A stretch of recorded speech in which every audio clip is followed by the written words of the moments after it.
A racist bus driver demands that a black woman sit at the back of the bus and is enraged when she doesn't listen to him. He is shocked when the entire bus rises up against his racism. The city bus groaned to a halt on a busy downtown street, its doors hissing open. Commuters lined the sidewalk, bundled against the early morning chill. Among them was Evelyn Carter, a neatly dressed woman in her early 70s. Her posture was straight, her head held high, and her eyes sparkled with quiet determination. She clutched her purse tightly as she stepped aboard, nodding politely to the driver, Robert Whitman. Whitman barely looked at her. His scowl deepened as Evelyn dropped her coins into the fare box and paused to adjust her balance before moving forward. "Hurry it up!" he barked, his voice gravelly and impatient. Evelyn glanced at him briefly but said nothing, choosing instead to make her way toward an empty seat near the front of the bus. She grasped the pole and steadied herself as the bus jerked into motion, her eyes scanning the quiet faces around her. "Not there!" Whitman called out sharply, loud enough to cut through the silence. Evelyn stopped mid-step, turning slowly to face him. "Excuse me? You don't sit there. Seats up front aren't for you." Back of the bus. A hush fell over the passengers. A young woman near the window lowered her gaze, nervously pulling her toddler closer. An older man shifted uncomfortably, his newspaper suddenly fascinating. Evelyn's calm expression didn't falter. She took a measured step forward. "I've paid my fare," she said, her voice clear and steady. "I'll sit where I please." Whitman slammed the brakes, the bus lurching violently. Passengers grabbed at poles and seats to steady themselves. The driver stood abruptly, pointing a finger at Evelyn. "You don't make the rules here, lady. Either you move to the back or you're off this bus. Your choice." The murmurs of the passengers grew louder, a mix of surprise and unease. A young man in the middle row pulled out his phone, the faint glow of its camera light visible as he began recording. Evelyn straightened her shoulders and met Whitman's glare. "I'm not going anywhere," she said firmly. Whitman's face reddened with fury. "We'll see about that." He grabbed the radio from his console and barked for transit security. The tension on the bus thickened as all eyes turned to Evelyn, waiting to see what would happen next. The bus remained idle on the crowded street, the low hum of its engine filling the tense silence. Evelyn Carter stood firm, her fingers lightly gripping the cold silver rail near the front seats. The passengers around her exchanged uneasy glances, their whispers growing louder as the confrontation dragged on. "I'm not going to repeat myself," Robert Whitman barked, stepping out from behind the driver's seat, his uniform stretched tightly over his broad shoulders, his face flushed with irritation. "Move to the back of the bus, or I'll have you removed." Evelyn looked up at him, her expression calm but unyielding. "I've done nothing wrong. I paid my fare. I'll sit where I please." Whitman's hands clenched into fists at his sides. "You think you're special? I make the rules on this bus. If I tell you to move, you move." A murmur rippled through the passengers. A young mother near the front shifted uncomfortably, pulling her squirming toddler onto her lap. An older man in a suit adjusted his tie, his gaze fixed firmly out the window. A teenage girl whispered loudly enough for everyone to hear, "This is ridiculous." Evelyn didn't raise her voice, but her words carried across the bus. "I'm not breaking any rules. What you're doing is wrong, and you know it." The driver's face twisted in fury. "You don't get to tell me what's right. You're disturbing everyone else here. People are trying to get to work." He gestured broadly at the passengers, as if expecting their agreement. The majority remained silent, avoiding eye contact. From the middle of the bus, a young man with earbuds dangling from his ears raised his phone slightly, the faint red light of a recording visible. "You're the one holding us up, man," he said loudly. "She's just trying to sit." Whitman turned his glare on the young man. "Stay out of it. This isn't your concern." The young man leaned back, undeterred, and kept filming. The bus jerked slightly as Whitman stomped back to his seat and grabbed the radio. His voice crackled through the speaker as he called in his complaint. "Dispatch! This is Route 23. I have a passenger refusing to comply, requesting transit security at my location." The murmurs of the passengers grew louder. "She's not doing anything wrong," a woman near the back muttered, her voice barely audible. Why's he making such a fuss? Evelyn turned to face the other passengers, her gaze sweeping across their hesitant faces. This isn't just about me, she said, her voice steady but filled with conviction. It's about what's right. Spare us the speech, Whitman snapped, cutting her off. You're off this bus the second security gets here. A little boy sitting with his mother tugged on her sleeve. Why's the driver yelling at her, Mommy?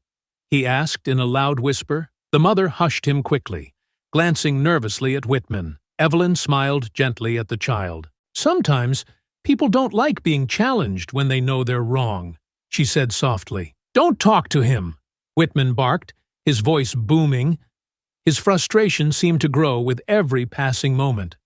The passengers flinched as his outburst echoed through the bus. The young man with the phone spoke up again, his voice steady. You're digging yourself into a hole, man. Everyone's going to see this. Whitman glared at him, but said nothing, his jaw tightening.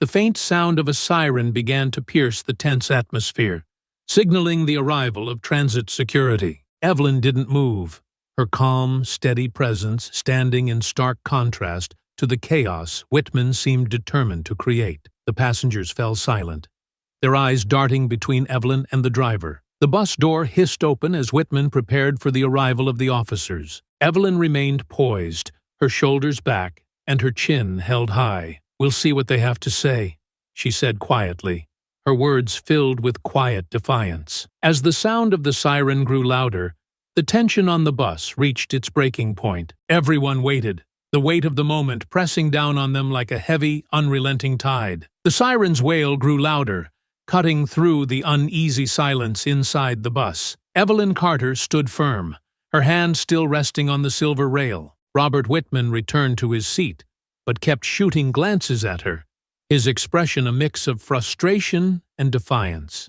The other passengers murmured quietly among themselves, the tension thick enough to weigh down the already stale air. A young mother with a toddler, seated a few rows back, finally broke the silence. Why doesn't she just move?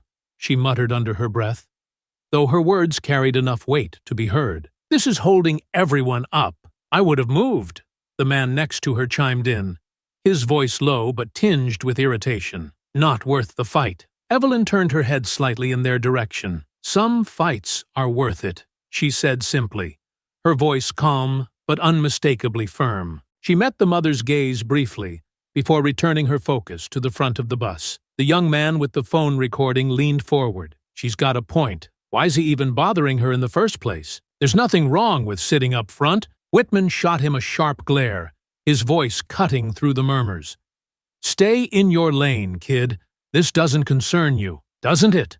The man shot back, his tone steady. You're making it everyone's business by stopping the bus. Several passengers shifted uncomfortably. A teenage girl sitting a few rows ahead of Evelyn whispered to the woman beside her, I can't believe this is happening. It's like something out of a history book. Yeah, the woman replied, her voice low, but it's not history. It's now. The faint sound of footsteps approached as the siren's wail tapered off. Transit security was here. The bus door hissed open, and two officers stepped on board, their dark uniforms standing out against the bright morning sunlight streaming in through the windows. Whitman was on his feet instantly. Finally, she's been refusing to comply, he said, jabbing a finger in Evelyn's direction, holding up the bus, and causing a scene. The officers turned their attention to Evelyn, their faces neutral. Ma'am, one of them began, his tone measured. We've been called because you're refusing to follow the driver's instructions. Can you tell us what's going on? Evelyn held her ground, her voice calm but unwavering. I paid my fare like everyone else here.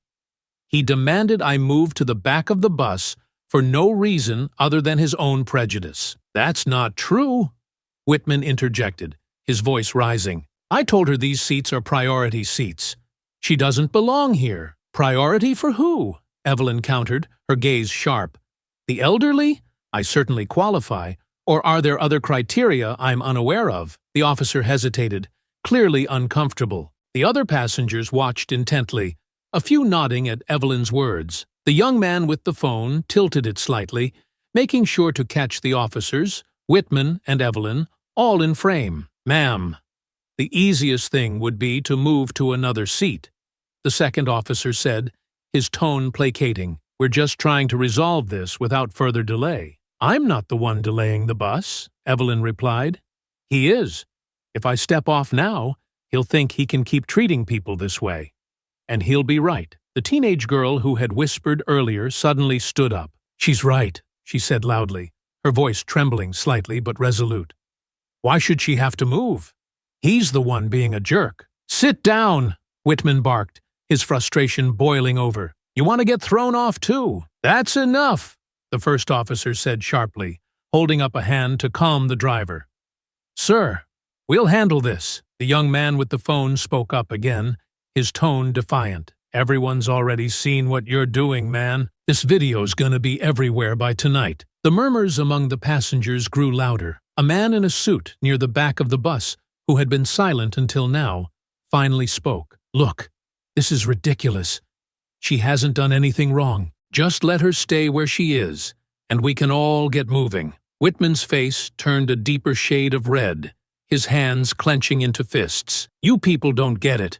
Rules are rules. You can't just let anyone sit up here. Anyone?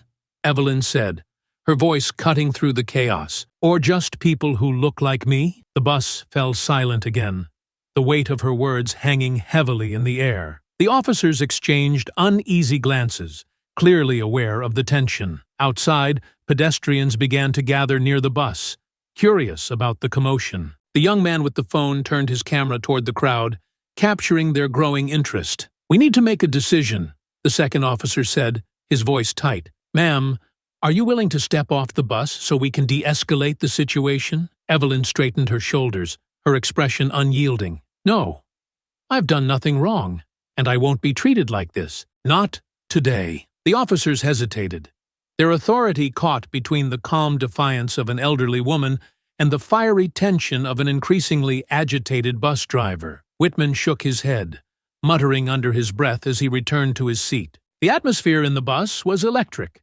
every passenger on edge as the standoff continued. Outside, more people gathered, their murmurs joining the faint sounds of car horns and distant chatter. Evelyn didn't move, her quiet dignity speaking louder than any argument could. She was a pillar of resolve in the chaos, refusing to back down from the injustice thrust upon her. The crowd outside the bus grew larger, their curious murmurs floating through the open doors. Inside, the atmosphere simmered with tension. Evelyn remained steady, her posture unyielding as the officers exchanged looks. Unsure how to proceed, passengers shifted in their seats, the unease palpable. One of the officers sighed and turned back to Whitman. Sir, what exactly are you asking us to do here? She's not being aggressive or posing a threat? Whitman threw up his hands in frustration. Are you serious? She's refusing to follow instructions. I can't do my job with someone like her up here disrupting everything. A young woman near the middle of the bus, her voice quivering but defiant, called out, You're the one making the scene, not her. Several passengers murmured in agreement. The teenage girl who had spoken earlier stood up again, her hands clutching the edge of the seat for balance. Yeah, she's just sitting there. What's the big deal? Whitman's glare shot toward her. You want me to throw you off too? Sit down and stay out of it. The officer raised a hand to calm him. Let's keep this civil, he said, his voice firm but tired. He turned back to Evelyn. Ma'am, are you sure you won't consider just moving to another seat? It might make things easier for everyone. Evelyn's gaze never wavered. I've done nothing wrong. If I move, it will be easier for him, not everyone. And I won't give him the satisfaction. The tension was broken by the sound of a phone chiming loudly. The young man who had been recording the incident smirked and held up his phone. Looks like it's already online. Over 1,000 views in 5 minutes. Whitman's face darkened, his jaw clenching as his anger threatened to boil over. You put this on the internet? He growled, his voice low but menacing. Damn right I did, the young man replied, undeterred. People need to see this. You can't treat people like this and think you'll get away with it. A ripple of approval moved through the passengers. Even those who had been silent now murmured their agreement. The man in the suit near the back spoke up, his voice calm but sharp. This isn't 1955. She has every right to sit where she wants. Whitman slammed his fist onto the dashboard, the loud thud silencing the murmurs. "I've had it," he shouted. "She's off this bus, or we're not going anywhere." The officers stiffened at his tone, their own patience wearing thin. The first officer stepped forward, his expression hardening. "Sir, if you keep escalating this, you're going to be the one facing consequences. You've called us here to handle the situation, so let us do our job." Outside, the crowd began to grow louder. People pressed closer to the bus, some raising their phones to record the scene. A man in a construction vest called out, "What's going on in there? Why isn't the bus moving?" "Driver's being a racist jerk!" someone yelled from the back of the bus, drawing laughter and cheers from the gathering crowd. The second officer rubbed his temples, clearly feeling the pressure. He turned back to Evelyn, his tone softer but still urging. "Ma'am, I understand your position, and I don't blame you. But this is getting bigger by the minute.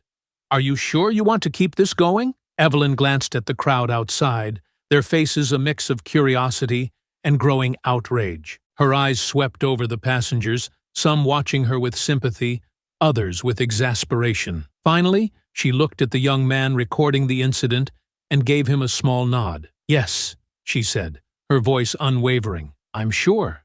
This isn't about me. It's about what's right." The officer straightened, nodding in reluctant acknowledgement. "All right, ma'am. Then we'll stay until we can resolve this properly." Whitman let out a derisive laugh. "You're just going to let her get away with this? Unbelievable!" The officer turned sharply toward him. "One more outburst, and I'll have you reported for misconduct." The driver fell silent, his face a mask of barely contained rage. The tension in the bus was electric, every passenger hanging on the edge of their seats. Outside, the crowd grew louder, their voices forming a faint chant that reached the ears of everyone on board. "Let her sit! Let her sit!" Evelyn finally took her seat near the front, her head held high. Her quiet defiance seemed to radiate strength, a stark contrast to Whitman's growing agitation. The officers exchanged a final glance before stepping outside to address the crowd, leaving the driver fuming and the passengers buzzing with murmurs of approval. The young man with the phone grinned, lowering it briefly to address Evelyn. "You're a legend, ma'am. This video's gonna blow up." Evelyn gave him a faint smile, but said nothing, her focus still on Whitman. The fight wasn't over yet, but for the first time, the tide seemed to be turning in her favor. The officers stepped off the bus, the weight of the growing crowd pressing down on the tension already simmering inside. The chant outside had grown louder, the rhythmic, "Let her sit! Let her sit!" echoing through the open doors. Passengers exchanged glances, their unease now mingling with curiosity. Evelyn sat poised, her back straight, her gaze fixed on the windshield ahead. She could feel Whitman's glare boring into her from his seat, his knuckles white as he gripped the steering wheel. The young man with the phone held it up again, panning across the passengers to capture their reactions. "You see this?" he said, his voice loud enough to carry. "This is what standing up looks like. Y'all better remember her face, because she's making history right now." Whitman snapped his head toward the young man. "Turn that damn thing off. You're disrupting this bus just as much as she is." The young man smirked. "Disrupting? Nah, I'm documenting. There's a difference." Another passenger, a middle-aged woman with a worn leather bag, spoke up for the first time. "Honestly, we should all be documenting this. He's treating her like garbage for no reason." Whitman turned his attention to her, his anger spilling over. "Lady, you don't know what you're talking about. I've been driving this route for years, and I know how to handle troublemakers." "Troublemaker?" the teenage girl from earlier shot back, standing again despite the driver's earlier threats. "She's literally just sitting there. How's that trouble?" "You all want to play hero, huh?" Whitman barked, his voice rising.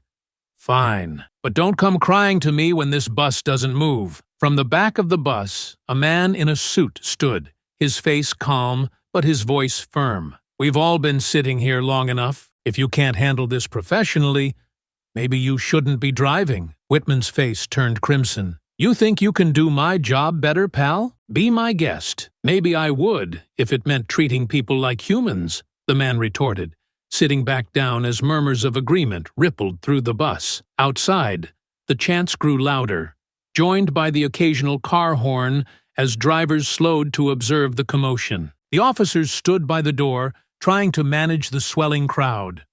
A reporter with a camera pushed her way to the front, the red recording light visible through the bus's grimy window. Whitman, now visibly rattled, grabbed the radio again. "Dispatch, this is Route 23. Situation's getting worse. There's a crowd outside now. We need more officers." The radio crackled in response. "Additional units are en route. Hold tight." Evelyn let out a quiet breath, her composure never wavering. She glanced at the young man still filming. "You should focus on what's happening outside, too," she said softly. "This is bigger than just this bus." He nodded and angled his phone toward the crowd, capturing the chants and the faces of those demanding justice. "You're right," he said, "but you're still the star here." Whitman slammed his hand onto the dashboard, the sound startling some of the passengers. "Enough! I'm sick of this circus. Everyone who has a problem with me, get off my bus right now." No one moved. The teenage girl crossed her arms defiantly. The man in the suit stared out the window, and the young mother clutched her child tighter, but stayed silent. Even those who had been reluctant earlier now seemed rooted to their seats, their quiet solidarity a stark rebuke to the driver's outburst. Evelyn turned her head slowly to look at Whitman. Her voice was low, but carried through the bus. "You don't get to decide who belongs here. That's not your job." Whitman's mouth opened as if to retort, but he hesitated, his jaw tightening. His authority was slipping, and he knew it. The chants outside were growing louder, the crowd swelling into a small sea of people. Phones and cameras pointed toward the bus, capturing every moment. One of the officers re-entered the bus, his face tight with frustration. "Driver," he said firmly, "we need to de-escalate this now. The crowd's growing, and the media's here. This situation is out of control." Whitman scoffed, throwing his hands up. "Oh, so now it's my fault? I told you how to handle this. Get her off the bus." The officer shook his head. "No, if we try to force her off now, we're going to have a bigger problem on our hands.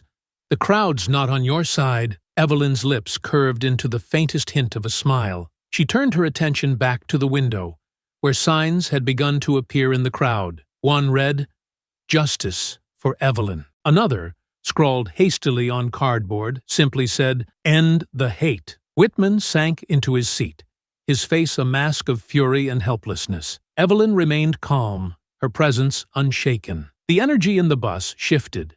The passengers no longer felt like mere observers. They were witnesses to something bigger than a morning commute. The officer turned to Evelyn, his voice softer. "Ma'am, we're working on resolving this. Just stay seated." She nodded, folding her hands in her lap. "I wasn't planning on moving." The officer exited the bus again, and Whitman sat in smoldering silence. The noise from the crowd outside was now deafening, a chorus of voices calling for justice. Inside the bus, the passengers seemed to sit a little straighter, their nervous energy replaced by quiet resolve. The world was watching, and Evelyn Carter was at the center of it all. The officer's voice crackled from his radio outside, trying to manage the growing crowd. Inside the bus, the tension had reached a breaking point. Whitman sat stiffly in his seat, glaring at Evelyn. His fingers tapped impatiently against the steering wheel, each motion sharper than the last. Evelyn remained composed, her chin high as she stared out the window at the sea of faces demanding justice.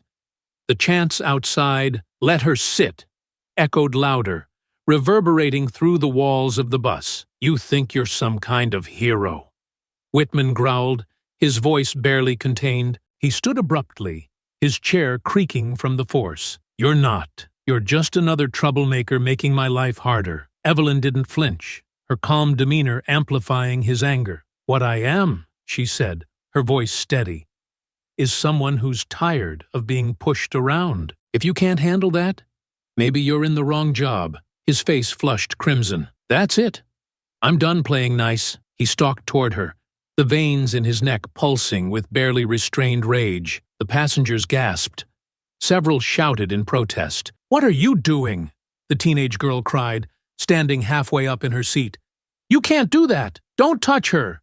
yelled the young man with the phone, angling his camera to capture Whitman's every move. Whitman ignored them all, his focus solely on Evelyn. He loomed over her, his large frame blocking out the light from the windows.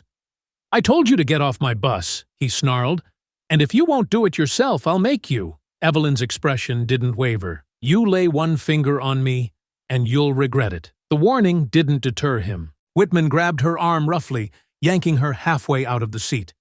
The passengers erupted in outrage, several leaping to their feet. "Stop him!" someone shouted. The young man recording bolted forward, his phone still trained on the scene. "Let her go!" he yelled. But Whitman shoved him back with his free hand, sending him stumbling into another seat. Evelyn winced but refused to cry out, her resolve unshaken even as Whitman dragged her farther from her seat. "This is assault," she said firmly. "You're not above the law, no matter what you think." The doors of the bus slammed open, and the officers charged back inside. "Stop right now!" one of them barked, his hand instinctively reaching for his belt.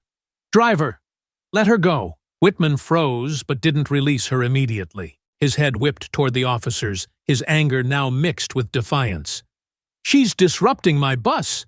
I'm just doing my job." "That's not your job," the officer snapped, stepping forward. "And if you don't let her go this second, you're going to be in cuffs." Whitman hesitated for a fraction of a second before releasing Evelyn's arm. She settled back into her seat, her composure still intact despite the ordeal. The officer turned to her, concern flashing across his face. "Ma'am, are you all right?" "I'm fine," Evelyn said, smoothing her sleeve. Her voice was steady, but her eyes remained fixed on Whitman. "But he isn't." The second officer stepped forward, his handcuffs glinting in the light. "Driver, you're under arrest for assault. Turn around and put your hands behind your back." "What?"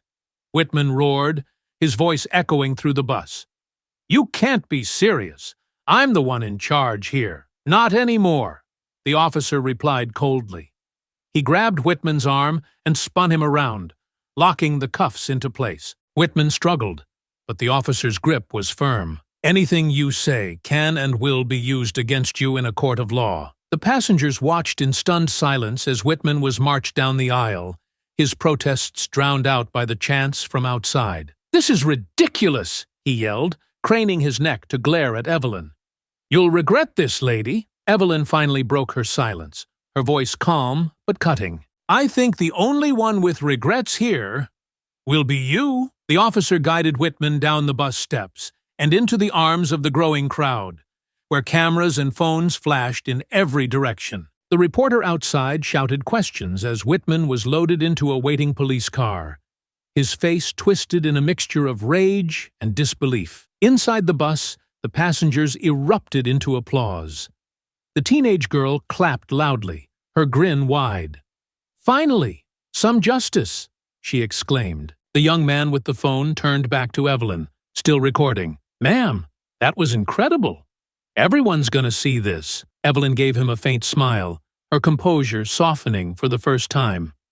"Good. Maybe it'll make people think twice about staying silent." The officer who had arrested Whitman stepped back onto the bus, addressing Evelyn directly. "Ma'am, we're going to make sure this gets properly documented. Do you want to press charges?" Evelyn nodded firmly. "Absolutely." The officer tipped his hat slightly. "We'll handle the rest from here. You just sit tight." As the officer exited again, the crowd outside cheered, their chants shifting to her name. Evelyn Carter had become the face of defiance, a quiet but powerful figure standing tall against injustice. The bus doors closed, and the replacement driver, a young woman with kind eyes, climbed aboard. She glanced at Evelyn and smiled. "Where to next?" she asked, her tone light but respectful. Evelyn relaxed into her seat, her shoulders finally easing. "Forward," she said simply. The police cruiser carrying Robert Whitman sped away from the scene, its sirens wailing faintly as it disappeared down the street. The crowd outside the bus erupted into cheers and applause, their voices echoing in unison. Inside, the energy shifted. The passengers, who had been wary and hesitant before, now buzzed with a mix of relief and triumph. Evelyn Carter remained seated at the front, her posture as poised as ever. She rubbed her arm where Whitman had grabbed her, her hand lingering briefly before returning to her lap. The young man with the phone moved closer, his recording still running. "Ma'am, you okay?" he asked, his voice softer than before. The defiance he'd shown to Whitman had given way to genuine concern. "I'm fine," Evelyn replied, her voice steady. She met his gaze, her tone carrying a quiet strength. "It'll take more than that to shake me." The teenage girl stepped forward, clutching her backpack against her chest. "You were amazing," she said, her eyes wide with admiration. "I can't believe you stood up to him like that." "It wasn't just for me," Evelyn said, her gaze sweeping across the other passengers. "Sometimes you have to take a stand, even if it's uncomfortable." Her words seemed to resonate. The man in the suit, who had remained quiet for much of the ordeal, finally spoke up. "You've got more courage than most people, Mrs. Carter," she said with a small nod. "Evelyn Carter." "Well, Mrs. Carter," he continued, "you've inspired all of us today." That man deserved everything he got. The young mother, still holding her child tightly, leaned forward from her seat. "I'm sorry I didn't speak up sooner," she admitted, her voice tinged with guilt. I didn't want to make things worse." Evelyn offered her a kind smile. "It's never easy, especially when fear takes over. But every voice matters. Remember that next time." The young man holding the phone interrupted, turning his screen toward Evelyn. "Your video's already blowing up. I just checked.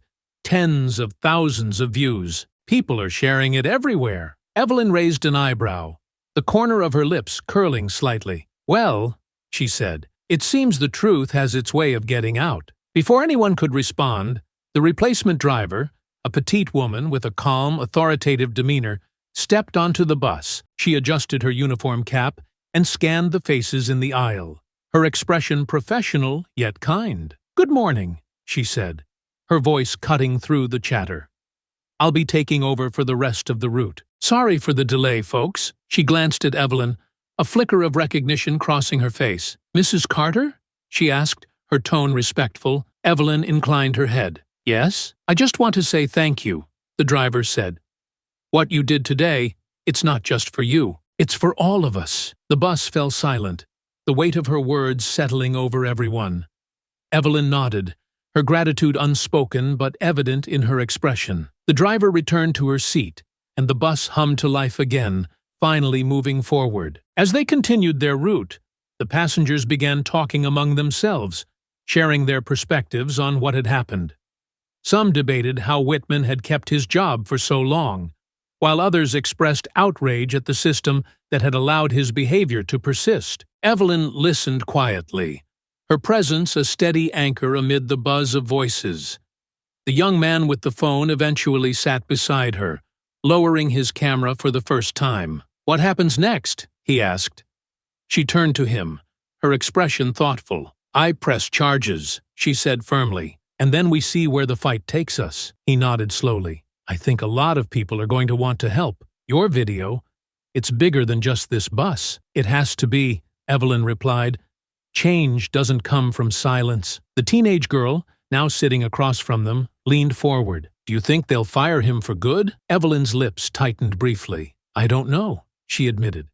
"But whatever happens to him, I'll make sure people see what he stood for. That's what matters." The bus pulled up to the next stop, and a handful of passengers disembarked. Outside, the crowd had thinned slightly, but a few people remained, waving their signs and cheering as Evelyn glanced at them through the window.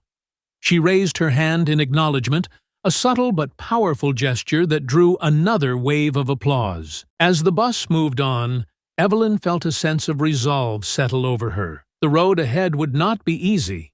She knew that much. But for the first time, she felt that the voices around her, once silent, had found strength, and that was a victory in itself. The aftermath of the bus altercation spread rapidly. By the next day, Evelyn Carter's name was on everyone's lips.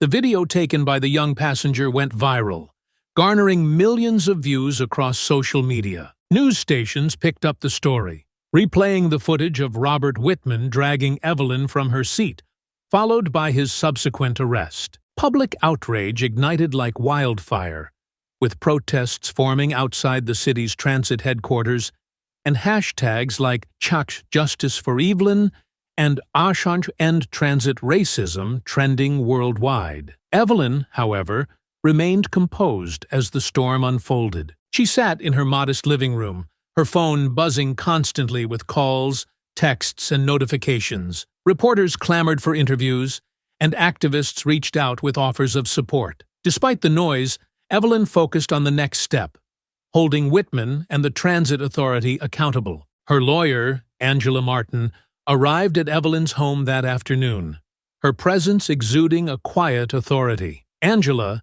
a sharp-dressed civil rights attorney in her mid-30s, had reached out after seeing the video. Now, she spread out documents across Evelyn's coffee table, her expression both determined and grim. "This case is bigger than just one man," Angela said, pointing to a file labeled Transit Authority Misconduct Complaints. Whitman has a history of complaints, racial profiling, verbal abuse, but the Transit Authority has always swept them under the rug. They protected him. Evelyn nodded slowly. Then it's not just him we need to hold accountable. It's the system that allowed him to get away with it. Exactly, Angela replied, her eyes lighting up with approval. We're not just going after Whitman for assault. We're going after the Transit Authority for negligence and fostering a culture of discrimination. Evelyn leaned back in her chair, her hands clasped tightly in her lap. Do you think we can win? Angela's gaze was unwavering. With the public on our side? Yes.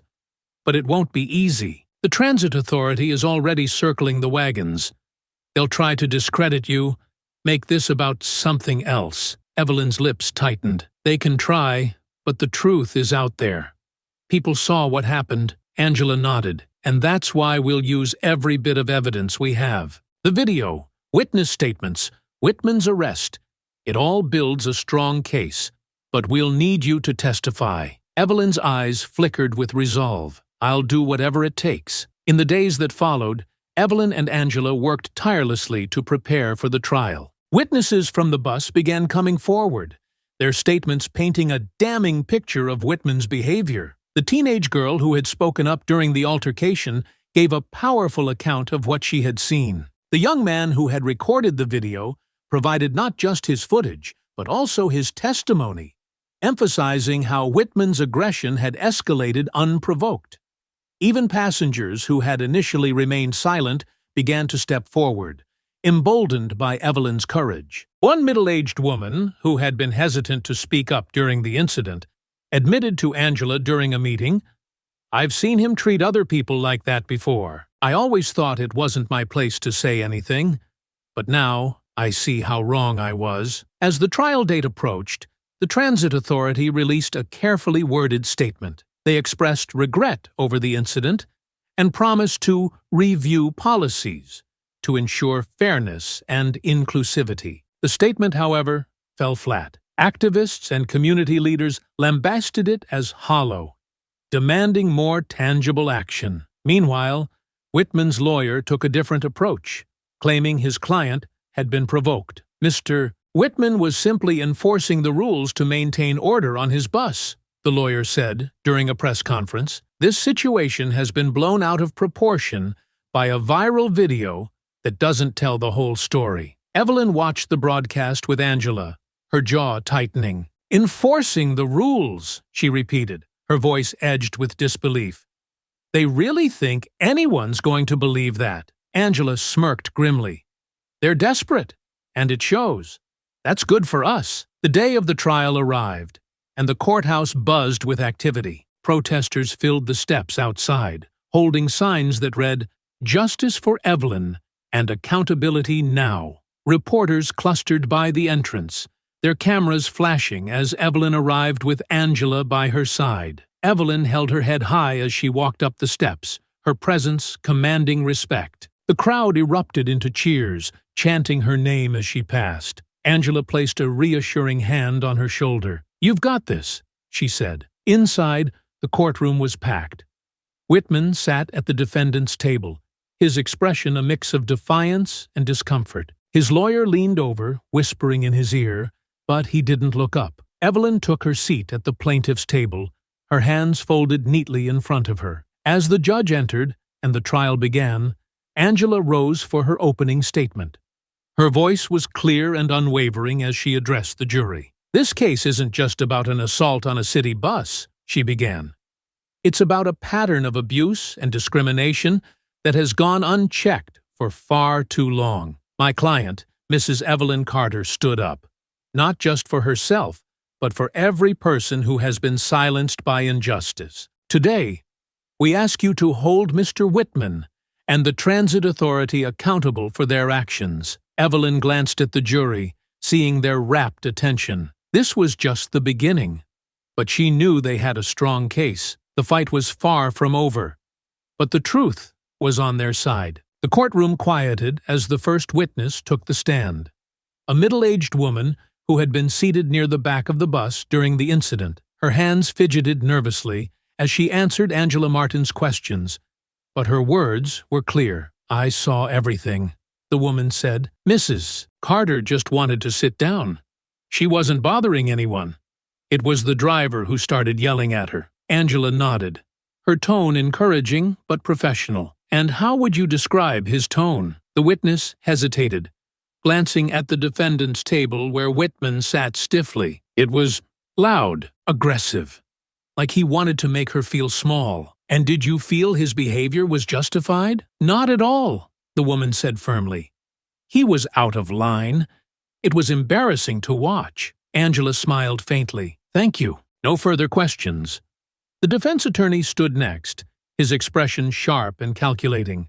He approached the witness slowly, as though preparing to dismantle her testimony piece by piece. "Ma'am, you mentioned feeling embarrassed. Isn't it true that your embarrassment could have colored your perception of my client's actions?" The woman frowned, clearly caught off guard. I don't think so." "You don't think so," he repeated, his tone bordering on condescension. "But isn't it possible that you interpreted his tone as aggressive because of your own discomfort with the situation?" Angela rose. "Objection, Your Honor."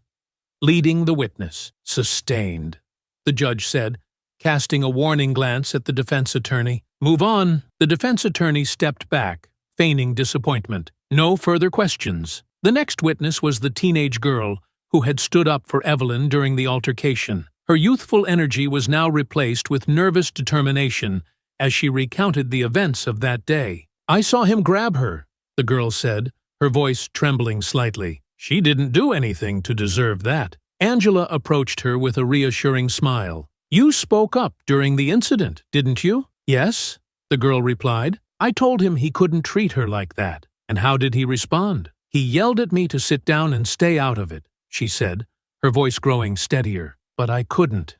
It wasn't right." Angela nodded, her tone warm. "You showed courage that day. Thank you for speaking out." The defense attorney tried to rattle her, focusing on her youth and suggesting she might have been too inexperienced to understand the nuances of the situation. But the girl's resolve held firm, her answers concise and unwavering. The most compelling moment came when the young man with the phone took the stand.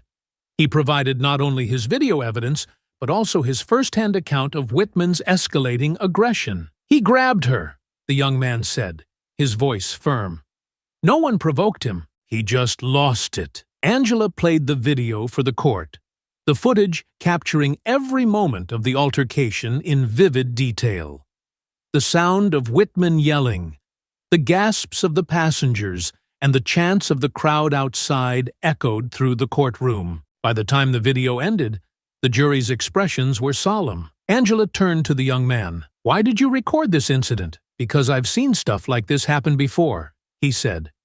"People get away with it because no one speaks up. I wanted to make sure this time was different." Angela nodded. "And do you feel it was different?" He glanced at Evelyn, a small smile breaking through his otherwise serious demeanor. "Yeah, Mrs. Carter made it different." The defense attempted to cast doubt on the video, suggesting it might not show the full context of the situation.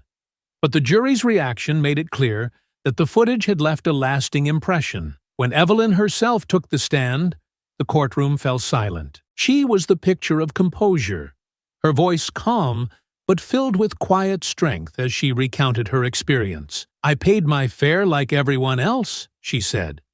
"I just wanted to sit down, but the moment I did, he decided I didn't belong there." Angela's voice was soft as she asked, "Why didn't you move to the back of the bus when he told you to?" Evelyn paused, her eyes scanning the courtroom. "Because it wasn't about the seat. It was about dignity. If I had moved, I would have been saying that his actions were acceptable. And they weren't." The jury hung on her every word. Even Whitman, who had spent much of the trial avoiding her gaze, now seemed unable to look away. Angela stepped closer. "What do you hope to achieve with this case?" Evelyn's voice grew stronger. "Accountability, not just for Mr. Whitman, but for the system that allowed him to act this way for so long. This isn't just about me. It's about making sure no one else has to go through what I did." The room was silent as Angela nodded. No further questions. The defense's cross-examination was pointed, but failed to shake Evelyn's composure. She countered every question with poise, her responses firm and unwavering. By the time she stepped down, it was clear her testimony had made a powerful impact. The trial was far from over, but Evelyn had set the tone. The truth was out, and the fight for justice was in full swing. The courtroom buzzed with quiet tension as the defense prepared to present their case. Robert Whitman, looking more deflated than defiant, was called to the stand. He adjusted his tie nervously and avoided eye contact with Evelyn as he took his seat. Whitman's attorney began with a series of carefully framed questions designed to cast his actions in a more sympathetic light. "Mr. Whitman," the lawyer began, his voice smooth, "can you explain your perspective on the events of that day?" Whitman cleared his throat, his voice shaky but firm. "I was just trying to do my job," he said. "The front seats are priority seats. I told her to move because that's the rule. I didn't mean to cause trouble. I was just enforcing policy. And when Mrs. Carter refused to comply," the lawyer pressed, "I gave her chances to move." Whitman replied, his tone growing defensive. "I tried to keep things under control, but she wouldn't listen. It created a scene, and I had to act." Angela Martin's eyes narrowed as she scribbled notes. Her turn would come soon enough. "Do you believe you acted reasonably in the moment?" the lawyer continued. Whitman nodded. "Yes, I was following protocol." The defense lawyer turned to the jury, gesturing toward his client. Mr. Whitman was put in a difficult situation. As a bus driver, his priority is the safety and efficiency of his route. When someone disrupts that, he has to act quickly. Angela rose from her seat. "Objection, Your Honor. The defense is testifying." "Sustained," the judge replied. "Counselor, stick to questioning." The defense lawyer nodded smoothly, refocusing on Whitman. "Would you say your actions were in any way motivated by Mrs. Carter's race?" Whitman's expression hardened. "Absolutely not. I treat all my passengers the same." When Angela approached the stand for cross-examination, her steps were deliberate, her demeanor calm yet commanding. She stood a moment in silence, letting the weight of the courtroom settle before speaking. "Mr. Whitman," she began, her voice measured, "you say you treat all passengers the same. Is that correct?" "Yes," Whitman replied, his tone clipped. Angela nodded, flipping through a file. "Then, can you explain why, over the past 5 years, you've received multiple complaints, 5 of which explicitly referenced discriminatory behavior?" Whitman stiffened. "Those complaints were exaggerated." "Exaggerated," Angela repeated, her tone neutral. "So the passengers who accused you of racial profiling were lying?" "I didn't say that," Whitman snapped. "I said they exaggerated." Angela approached the jury, holding up a stack of documents. "Let me remind the court that these are official complaints filed with the Transit Authority, each one detailing incidents similar to what happened to Mrs. Carter. Would you like me to read them aloud?" Whitman's lawyer interjected. "Objection! Relevance." "Your Honor," Angela countered, "this speaks directly to Mr. Whitman's pattern of behavior and his credibility as a witness." The judge considered for a moment before nodding. "Overruled. Proceed." Angela turned back to Whitman. Let's focus on one particular complaint from last year. A passenger reported that you asked them to move to the back of the bus despite plenty of empty seats. Do you recall this incident? No, Whitman said flatly. Angela raised an eyebrow. You don't recall it, or you don't want to recall it? Objection! The defense lawyer called out. Sustained, the judge said. But the damage was done. The jury shifted in their seats, their expressions increasingly skeptical. Angela moved closer to the witness stand, her voice sharpening. Mr. Whitman, isn't it true that the only protocol you were enforcing that day was your own prejudice? That's not true, Whitman shot back, his voice rising. Angela held his gaze, her calm demeanor in stark contrast to his outburst. The video shows you grabbing Mrs. Carter. She was seated quietly, posing no threat. Explain to the court how that aligns with your so-called protocol. Whitman faltered, his mouth opening and closing as he searched for words. She refused to listen. I lost my temper. Angela pounced. You lost your temper? So it wasn't about protocol, was it? It was about your inability to handle a passenger who dared to stand up to you. Whitman's lawyer leapt to his feet. Objection!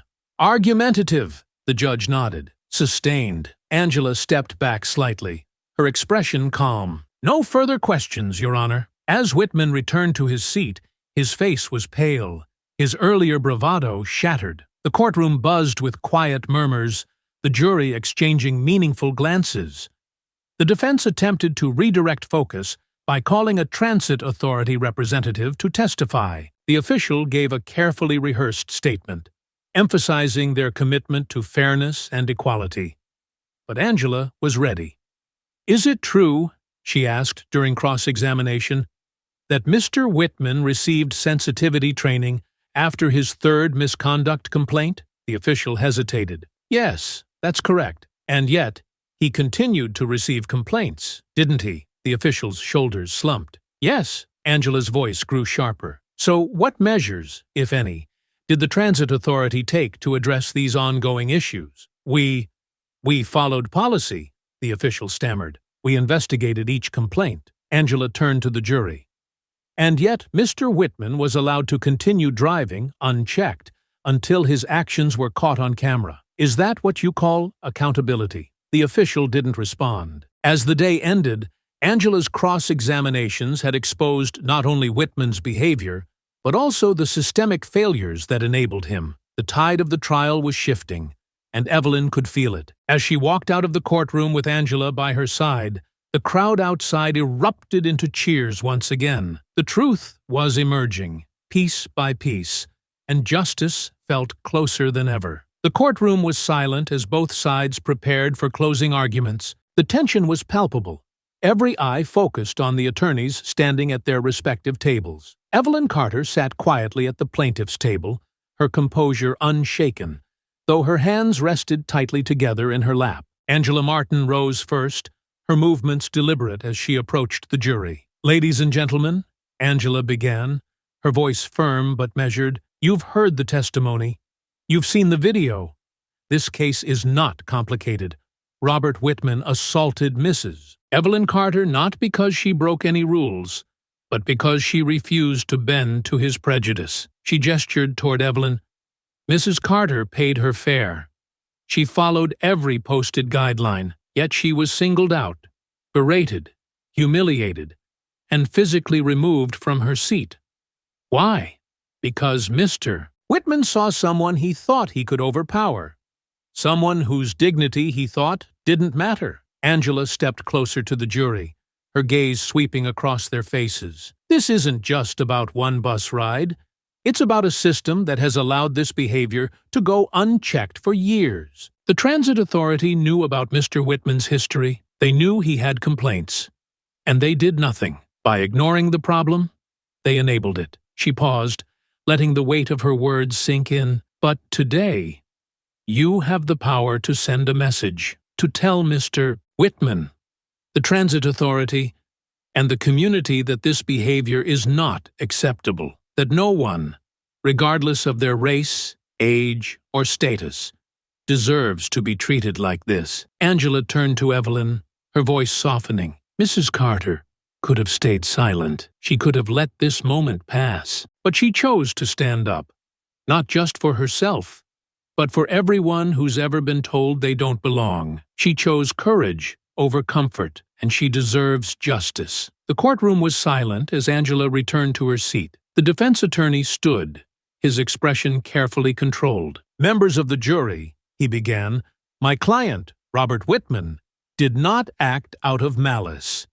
He was enforcing policies designed to maintain order and safety on public transit. Mrs. Carter's refusal to comply escalated the situation. My client regrets his actions, but they were not rooted in prejudice." His tone shifted, more pleading than persuasive. "We ask you to consider the full context of the incident, and to understand that Mr. Whitman is not a villain. He is a man who made a mistake in a high-pressure situation." The defense attorney returned to his seat quickly, his argument noticeably lacking the passion and conviction of Angela's. The jury deliberated for several hours, the weight of the case evident in their furrowed brows and hushed conversations. Evelyn waited patiently in the courtroom, her hands folded neatly on the table. Angela sat beside her, her calm demeanor masking the intensity of her focus. When the jury finally returned, the room held its breath. The foreperson rose, holding a small slip of paper. "In the matter of Carter versus Whitman and the Transit Authority," she began,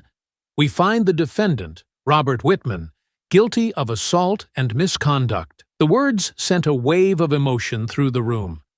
Evelyn's eyes closed briefly, a mixture of relief and quiet triumph washing over her. The foreperson continued, "We also find the Transit Authority liable for negligence in failing to address repeated complaints against Mr. Whitman." A murmur rippled through the courtroom, the weight of the verdict sinking in. The judge thanked the jury and announced sentencing would follow in the coming weeks. For now, justice had been served. Outside the courthouse, the crowd erupted into cheers as news of the verdict spread. Protesters held up signs reading, "Justice for Evelyn and accountability now," their voices echoing across the courthouse steps. Evelyn stepped out into the sunlight, flanked by Angela and a small group of supporters. Reporters crowded around her, microphones and cameras jostling for space. "Mrs. Carter, how do you feel about the verdict?" one called out. Evelyn paused, her voice steady but emotional. "I feel grateful," she said, "not just for myself, but for everyone who stood with me. This isn't just my victory. It's ours, and it's proof that standing up for what's right can make a difference." Angela stepped in, adding, "This case sends a clear message. No one is above accountability, and no one should have to endure discrimination. Today, justice prevailed, but the work doesn't end here." The crowd cheered louder as Evelyn raised her hand in a subtle wave. She knew this moment wasn't just about her. It was about the movement she had sparked. In the weeks that followed, the Transit Authority announced sweeping reforms, including mandatory anti-bias training for all employees and the establishment of an independent oversight committee to address misconduct. Robert Whitman was sentenced to community service and ordered to attend anger management classes, his career as a bus driver effectively over.